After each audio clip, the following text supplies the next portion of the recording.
esta intervención. Invitaría pues a los colegas a poder activar su cámara y estar en este breve, vamos a hacer un breve espacio de preguntas. El tiempo se nos ha agotado, pero pues creo que es justo nuestros participantes leer sus preguntas.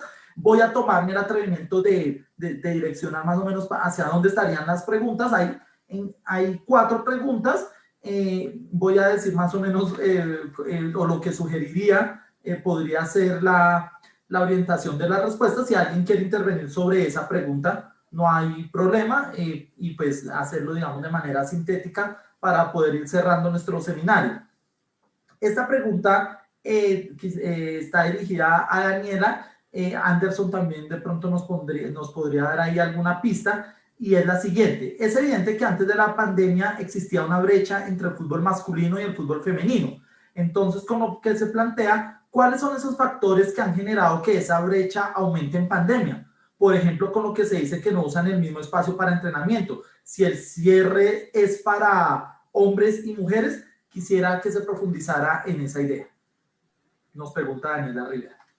Claro que sí. Bueno, como les comentaba, la condición de las restricciones deberían de ser pues para todos, ¿no? Porque no hay como una condición que puedan ser más vulnerables hombres o mujeres. Sin embargo, la condición de pandemia, la condición de pues cerrar todos estos espacios, pues ha afectado mucho más a las mujeres que a los hombres por discusiones que ya se venían dando previamente. ¿Cuál es? Deberían las mujeres ocupar un estadio, eso genera muchas pérdidas económicas, genera pues que se tenga que rehabilitar o dar mantenimiento a la cancha, y bueno, estos son gastos que si bien el fútbol femenil todavía no puede generar esas ganancias para poder invertirse, la pandemia pues cayó como anillo al dedo para restringir a las mujeres en ese espacio, que simbólicamente afecta mucho. ¿Por qué? Porque es retroceder a un derecho que ya se había alcanzado. Además de ello, pues se pensaba que, bueno, ahora va a haber una disminución de los salarios, 50%, pero no es lo mismo ganar 5 millones que 5,000 pesos, ¿no? Entonces, afecta completamente de forma desigual a hombres y a mujeres. En esta situación, la desigualdad se ha hecho pues mucho más evidente, tanto por esto de estamos en pandemia, no pueden jugar nada. Entonces, lo que yo he observado, bueno, y también lo que me han compartido las deportistas, principalmente futbolistas, es que yo no puedo dejar de entrenar. ¿Por qué? Porque me pagan. Entonces, es mejor estar infectada porque así ya no va a haber restricción después de poder hacer mis entrenamientos, de poder acudir constantemente pues, sí, a las prácticas. ¿Por qué? Porque están en una lucha por mantener su lugar. Su lugar está en una, pues sí, en un miedo de perderlo, ¿no? ¿Por qué? Porque son pocas las mujeres que pueden estar ya dentro de una categoría denominada profesional, aunque pues, entre comillas por el salario que perciben, y pues no quieren perder de ningún modo ese espacio que han ganado pues con mucho esfuerzo. Entonces, no son las mismas condiciones, aunque se impongan como reglamentos generales, las condiciones y la afectación no es la misma. Hay que verlo con perspectiva de género, es decir, cómo y bajo qué circunstancias un jugador o un deportista que gana tanto dinero, que tiene en su casa los medios para entrenamiento, que tiene pues exclusivamente para ellos el campo, o que se les da esas condiciones propicias a unas categorías que pues no las tienen, ¿no? Y que por seguridad, entre comillas, pues se les ha restringido. Entonces, aquí estamos hablando de una condición que no son de políticas, sino en una condición cultural que hace que se justifiquen pues muchas desigualdades. Muchas gracias, Daniela. No sé si Anderson quisiera hacer algún aporte al respecto. Sí, interesante lo que acaba de mencionar Daniela. En la misma línea, el tema de la pandemia ha generado muchísimos males sociales y un problema de desigualdad evidente que se ha agudizado, sobre todo en cuestiones de género. El impacto ha sido mayor para las mujeres. Eso hay que tenerlo claro, no solo en en Ecuador, sino a nivel de Latinoamérica. Y esto ha restringido el acceso al empleo, pero también ha provocado la salida de las mujeres que estaban empleadas. Y esto de cara a los accesos al deporte y a las posibilidades de práctica deportiva que puede generar, obviamente está limitando las condiciones, porque independientemente del tipo de deporte que practiques, requieres de un conjunto de recursos. Y si no tienes los medios de subsistencia para poder, para tus necesidades básicas, como puede ser alimentación, pago de vivienda y cosas de este tipo, entonces necesariamente no vas a tener para invertir en deporte. Y esto no tiene que ver con el hecho de ser un deportista de élite o ser un deportista amateur. Impacta en las dos situaciones de la misma manera. ¿Por qué? Porque en el caso de las mujeres deportistas de élite, a muchas se les ha restringido sus contratos de patrocinio, porque las empresas han tenido que recortar gastos. Y en el caso de las deportistas amateurs, de igual manera, pues no tienen para los gastos básicos, no van a tener para la práctica deportiva. Y esto de alguna manera va limitando el acceso que las mujeres tienen al deporte, agudizando los problemas de desigualdad. Creo que ahí es un tema pendiente por parte de los estados, el trabajar en este hecho, sobre todo de cara a mejorar estas condiciones de acceso. ¿Por qué? Porque el deporte es prevención de gasto en salud. Entonces, si nosotros brindamos acceso al deporte a través de la política pública, entonces automáticamente estamos previniendo muchísimas enfermedades e incluso los mismos impactos que podría tener el COVID en la salud de las personas no es la misma en una sedentaria que en una persona que está realizando actividad física. Y de esta manera el Estado en el mediano plazo podría ahorrar recursos. Ese era un comentario nada más. Muchas gracias, Anderson. Esta pregunta la dirijo a Fernando. Cuando pregunta Oscar Jiménez, hablando de temas de fichajes, hay unas ideas contrarias frente al tema de fichar a Haaland y Mbappé. Te pregunta que si vas más como hacia la idea de lo que menciona la institucionalidad del presidente de la liga, que no se puede fichar, o más hacia un tema de presión mediática. Es una pregunta complicada.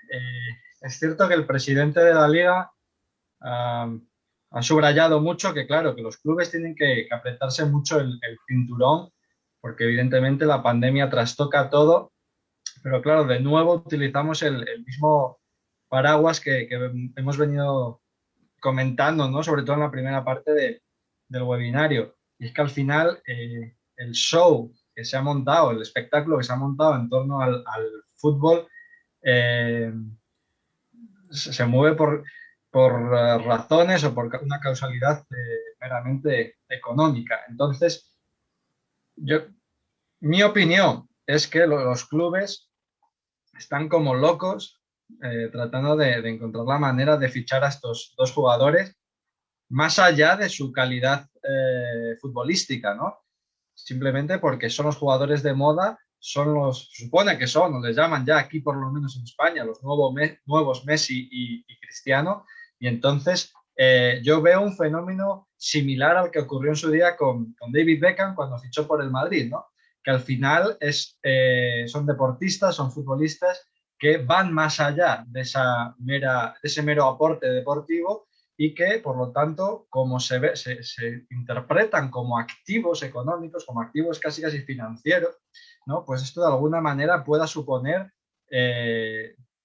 reforzar o revitalizar las arcas de los clubes. Está claro que si fichas a Haaland tienes muchas más posibilidades de ganar la Champions. Ganar la Champions representa un impacto económico también, está claro, pero no sé, yo tengo mis dudas y también es cierto, y esto ya es puramente opinativo, no me salgo un poco de la parte científico-social. Todo lo que pueda decir el señor Tebas, presidente de la Liga Española, yo siempre lo cogería con pinzas porque ha demostrado con sus actos que al final a él la Liga tiene una comprensión de la liga meramente mercantil y económica y por lo tanto todo lo que pueda suponer el aspecto deportivo lo deja en un segundo plano, ¿no? Muchas gracias, Fernando. Convoco a Andrés y a Sergio y a Andrés para poder contestar esta pregunta de Julián Camilo Esquivel, que nos dice: Hola, buenos días. Quisiera compartir la siguiente pregunta. ¿Qué apuestas futboleras y de hinchas pueden describir desde el plano de alternativas, redes de solidaridad y resistencia en tiempos de pandemia? Lo anterior puesto desde que cada contexto en el que se encuentran los lo anterior desde el contexto en el que se encuentran los conferencistas. Me interesa conocer apuestas alternas al fútbol moderno. ¿Qué redes de resistencia en tiempos de pandemia, Sergio, Andrés?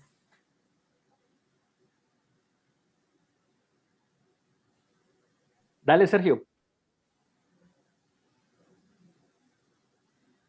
Abre el micrófono, Sergio, no te escuchamos. Perdón, ahora sí. Una de las cosas que se me quedaron en la presentación era precisamente un apartado, una estampa que titulaba si otro fútbol, un fútbol más ético, digamos, es posible, ¿no? Hay autores como Albert Camus o Pier Paolo Pasolini que han insistido en la dimensión ética del deporte, ¿no es cierto? Y el propio Camus en La Peste, digamos, hace una ficción en Argelia, etcétera, donde muestra cómo las pestes, las pandemias, como los acontecimientos extraordinarios, tienen esa capacidad de sacar lo mejor, pero también lo peor de la gente y, digamos, de los colectivos. En el mundo del fútbol, ¿qué es lo que ha sacado la pandemia? ¿No es cierto? Y en primer lugar, a mí me sorprende la cantidad de atención que se le ha puesto al tema del negocio. Digamos, cómo mantener, cómo salvar, cómo reactivar la industria del fútbol. ¿No es cierto? Esta es una preocupación que me parece abrumadoramente reiterativa, digamos, cuando uno revisa los medios, la prensa, que tiene que ver con la época en que vivimos, ¿no es cierto? O sea, yo creo que para hacer un contexto más amplio, la pandemia ha intensificado un término que ya no se usa, pero que sigue existiendo, que es la lucha de clases. Digamos, la pregunta es quién va a pagar la pandemia, los costos que tiene la pandemia, y quiénes van a sacar provecho de esta situación. Y yo creo que eso de una u otra manera lo estamos viviendo, incluso en la discusión de las vacunas, ¿verdad? O sea, esta geopolítica de las vacunas, si deben ser gratuitas o no deben ser gratuitas, si se deben exportar o no se deben exportar, en fin, hay una serie de discusiones que tienen que ver, digamos, con la geopolítica y con los negocios asociados a la pandemia. Una de las discusiones en el fútbol creo que central ha sido esa.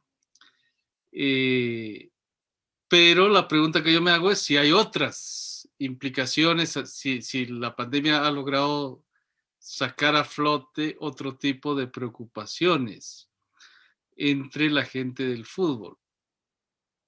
Uno encuentra una serie de menciones, digamos, yo diría más bien microacciones realizadas por clubes. No sé, hay una muy publicitada que es la de el Olympique de Marsella, que también la aplicó la Nueva Chicago en un equipo de segunda división de Buenos Aires, que fue prestar sus instalaciones como albergues para mujeres y niños agredidos, por ejemplo. Que serían este tipo de acciones como solidarias implementadas desde el fútbol, ¿no es cierto? Donde el fútbol para el balón, pero sigue operando como una red social que puede implicar violencia, como nos explicaba John Alexander ahora, aunque no haya fútbol, sí que puede seguir habiendo violencia en el fútbol, pero también esas redes, esa infraestructura social preexistente puede refuncionalizarse parcialmente hacia acciones de solidaridad. El caso de algunos equipos que han hecho campañas para recoger alimentos y vituallas para las personas más necesitadas. Aquí también siempre surge la sospecha, y ahí podríamos retomar algunas cosas de las que habló Anderson, digamos, de la venta de imagen, ¿verdad? También no solo se publicita, como también decía Jaime, los litigios jurídicos que están en torno al fútbol, sino también se publicitan las acciones de solidaridad, digamos, como las campañas políticas en tiempos electorales, ¿verdad? Cuando, digamos, todos son solidarios, dulces, amables, con aquellos a los cuales quieren convencer de que voten por ellos. Entonces también es una manera de aumentar capital simbólico en un momento en que las canchas están paradas, digamos. No puedo ganar capital simbólico metiendo goles, pues meto goles distribuyendo alimentos. Perdone que la sospecha, pero digamos ya uno está viejo para pasar por ingenuo en este tipo de circunstancias. En todo caso, uno puede encontrar ese tipo de acciones que en principio no son negativas, aunque pueden ser fácilmente instrumentalizadas. En todo caso, eso respecto a la solidaridad, y respecto a la resistencia, yo realmente he encontrado muchas menos cosas, ¿verdad? Digamos, no he encontrado ¿en dónde podría encontrar uno resistencias?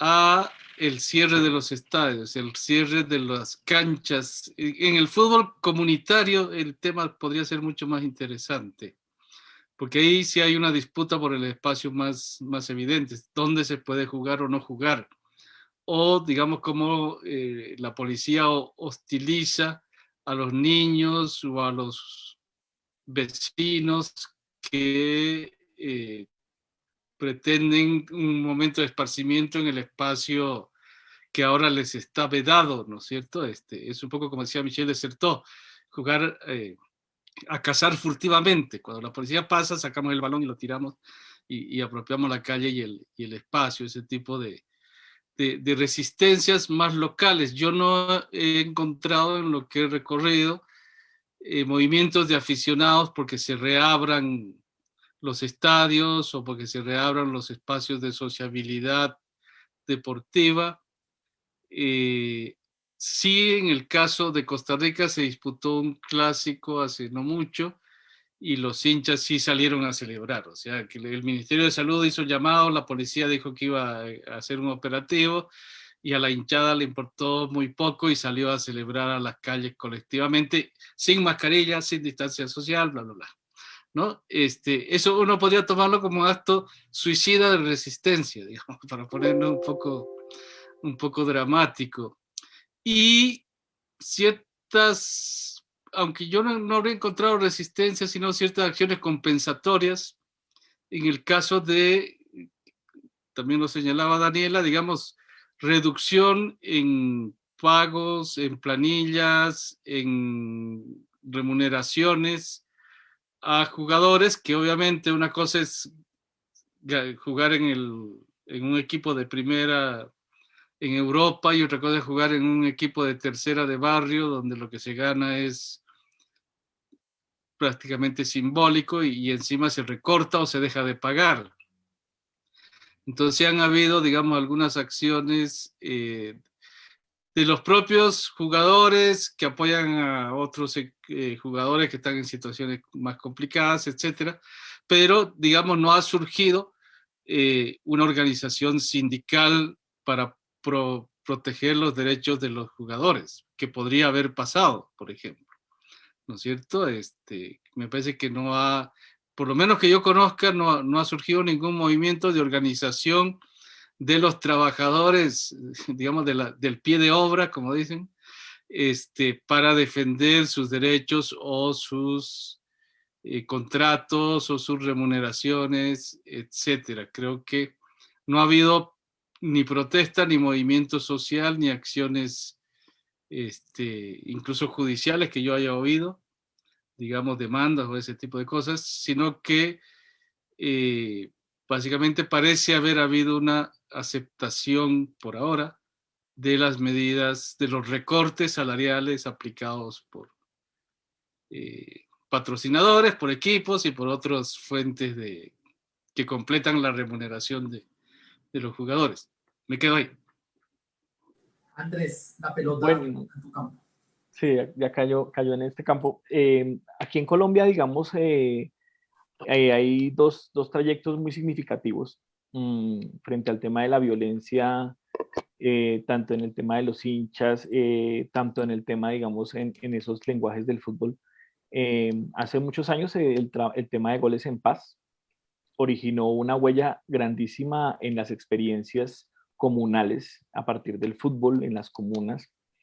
Y digamos que esa experiencia fue una experiencia que terminó haciendo un ejercicio diaspórico sobre un panorama que se encuentra mucho en Bogotá y es el tema de las escuelas populares de fútbol que estarían en ese plano de la resistencia y la reexistencia, precisamente a partir de lo que ha ocurrido en la coyuntura nacional y es el tema de la educación para la paz.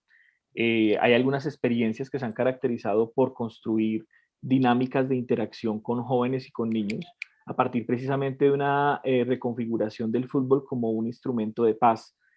Y están acentuadas, por ejemplo, tuve la oportunidad de conocer una experiencia hace 2 años en Ciudad Bolívar y que, digamos, hoy en día sigue activa gracias precisamente a la persistencia de la comunidad, a pesar del COVID, digamos que hay unos riesgos que comete la comunidad para quitarle a las pandillas a estos jóvenes y entregárselos al fútbol de alguna u otra manera.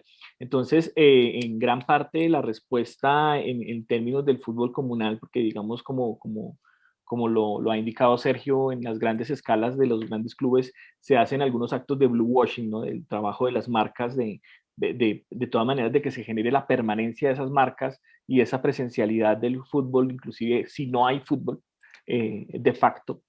En el término de las comunidades hay unos procesos de apropiación en los cuales, en el caso colombiano, tienen un acento muy especial en la cultura de paz, en la cultura de la convivencia, que también va encaminado precisamente a ese fenómeno que John Alex nos ha diagramado de una forma muy contundente, y es el tema de esas violencias que no solamente implican esas lateralidades en la visión de los medios de comunicación hacia los hinchas, sino también todo un sistema social que pues está convulsionando constantemente y el fútbol le permite hacer un lugar de enunciación sobre estas problemáticas.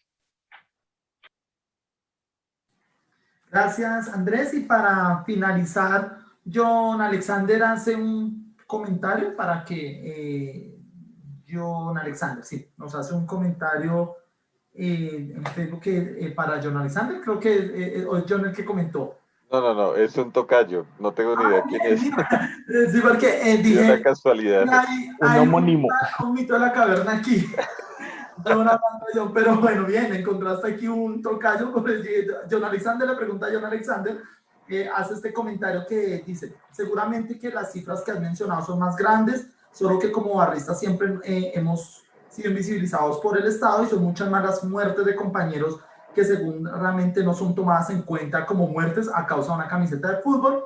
Y después profundiza diciendo que la problemática entre barras va más allá de un decreto y tiene que ver con la estigmatización que recibe día a día. Pues en el fútbol se encuentra una manera de llenar ese vacío. El fútbol es esa realidad que lo hace olvidar todo y crea una nueva identidad. Los barristas no matamos por deporte, no somos todos los que nos peleamos día a día por un color de camiseta, pero sí es importante identificar la realidad que vive cada uno de sus integrantes y por qué decide tomar esta vía de acción y cuál invisibilizado se siente frente a la sociedad. Pues, frente a este comentario, ¿qué podrías dialogar con John? Sí, ahí el comentario al leerlo pues nos muestra una preocupación de un actor social, por lo que alcancé a ver, el chico también pertenece, mi homónimo pertenece a la barra Los del Sur aquí en la ciudad de Bogotá. Y claro, cuando el protagonista nos dice cuál es la posición que yo estoy teniendo. Él dice, puede que los muertos sean más. Estos son los que yo he logrado rastrear a partir de una búsqueda documental, a partir de los periódicos más importantes de Colombia y de algunas revistas. Puede que las cifras sean mucho más altas. ¿Qué es lo que ocurre? Lo que ocurre es que ese tipo de homicidios, por lo menos hasta el 2013, solo empezaron a aparecer, particularmente en los informes de medicina legal, del Instituto Nacional de Medicina Legal, como una de las causas por las cuales se produce violencia en Colombia, solo hasta el 2013. La organización de las denominadas barras bravas en Colombia se gesta desde la década de los 90. El primer muerto registrado fue en 2004.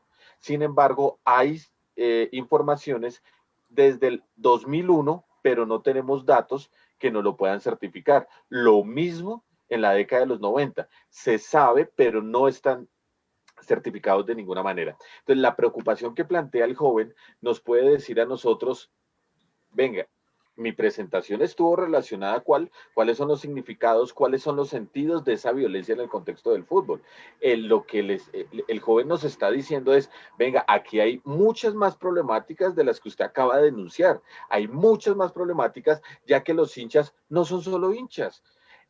El ser hincha representa una subjetividad en el contexto del fútbol, que se valida es en ese contexto, pero las problemáticas sociales, económicas, políticas, éticas y estéticas en las cuales se ven inmersas todos los integrantes de las denominadas barras bravas, pues trascienden evidentemente esta presentación, y que lo que nos convoca el comentario de de John Alexander es precisamente miremos y observemos todo lo que se encuentra alrededor de esas subjetividades, de esos sujetos, en otras palabras, de esos ciudadanos que están afrontando diversas problemáticas. Muchas gracias, John Alexander. Quiero darle gracias a todas y a todos por su participación, a las personas que estuvieron activas compartiendo la transmisión, y las conclusiones no las voy a dar yo porque quiero cederle la palabra al profesor Adrián Serna, quien motivó y organizó este espacio para que sea él el que pueda cerrar este importante seminario, que, como ya dije, tiene un fenómeno muy interesante que estoy analizando, y es que este tipo de encuentros se empiezan a ver después, digamos, con mucha más fuerza una vez quedan grabados, y esto es también importante para darle difusión a este asunto. Y me despido solo con una cuña de poder acceder y visitar la revista Euroamericana de Antropología, en donde hay distintas visiones sobre estos temas que tienen que ver con diálogos interdisciplinares desde la antropología, la sociología, la economía, la política, la comunicación, y en su próximo número estará dedicado a un monográfico sobre la antropología del deporte. Invitados a consultar esta importante revista. Entonces, profesor Adrián, le cedo la palabra para las conclusiones de este seminario internacional. Bueno, en primer lugar, muchísimas gracias. Con Fernando queremos darle nuestro agradecimiento a Daniela, a Sergio, a Anderson, a Andrés, a John Alexander, creo que ahí están todos. Bueno, nos encontramos en algún momento en el Instituto Iberoamericano allá en la Universidad de Salamanca. Quedamos en la posibilidad de que, aprovechando estos encuentros virtuales, podríamos hacer un encuentro sobre deporte a propósito de este tema de la pandemia. Lo que nos dejan ver como las distintas posiciones es que efectivamente este fenómeno de la pandemia, o acontecimiento como lo llaman otros, definitivamente le ha movido una base importante a lo que es el deporte. Lo ha puesto, si se quiere, en su forma más descarnada en términos de muchos de las digamos, contradicciones que están inmersas ahí detrás del fútbol, ¿cierto? La pandemia ha puesto en evidencia, pues, cuánto tiene esto de negocio, cuánto tiene esto de mercancía, ha puesto en evidencia cuáles son las grandes contradicciones que hay en términos de género, también de poblaciones, ha puesto en evidencia, bueno, como muchas cosas de la pandemia, lo que han puesto de manifiesto este fenómeno no es que la pandemia sea en sí misma la contradicción, sino que ha destapado una serie de acontecimientos o de evidencias de contradicciones que están allí, y que, como lo han dicho algunos de ustedes de manera más brillante y lúcida, pues que han salido a flote en toda su expresión. para un campo como el de la memoria, que es como el lugar donde más me muevo. Digamos, la pandemia hace un siglo, como la pandemia a la que estamos asistiendo, tiene en medio la presencia de un fuerte sentimiento de melancolía, lo nombró en su momento Sergio. Hace un siglo la melancolía se dispara y no resulta casual que los primeros años de esa década de los 20 estén muy asociados al sentimiento de lo melancólico.